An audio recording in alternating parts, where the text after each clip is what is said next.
Tatkal ticket முன்பதிவில் Aadhaar எண்ணை கட்டாயமாக இணைக்கப்பட வேண்டும் என ஐஆர்சிடிசி கட்டாயமாக்கியுள்ளது. இப்படி முன்பதிவு செய்யப்படும் டிக்கெட்டுகளில் ஏஜென்ட்டுகள் போலி கணக்குகளை துவங்கி டிக்கெட் புக்கிங்கில் மோசடி செய்த நிலையில் 3.5 கோடி போலி கணக்குகளை இந்தியன் ரயில்வே முடக்கியது.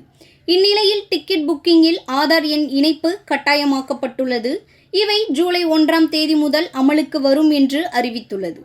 ஐஆர்சிடிசி கணக்குடன் ஆதார் எண்ணை இணைக்கும் வழிமுறைகள்: முதலில் ஐஆர்சிடிசி இணையதளம் அல்லது செயலிக்கு சென்று லாகின் செய்யவும். அடுத்து ப்ரொஃபைல் பிரிவில் லிங்க் ஆதார் எனும் விருப்பத்தை தேர்வு செய்து ஆதார் எண் மற்றும் ஆதாரில் உள்ள பெயரை உள்ளிட வேண்டும். பின்னர் ஓடிபியை உள்ளிட்டு KYC விவரங்களை சரிபார்த்து அப்டேட் என்பதை கிளிக் செய்ய வேண்டும்.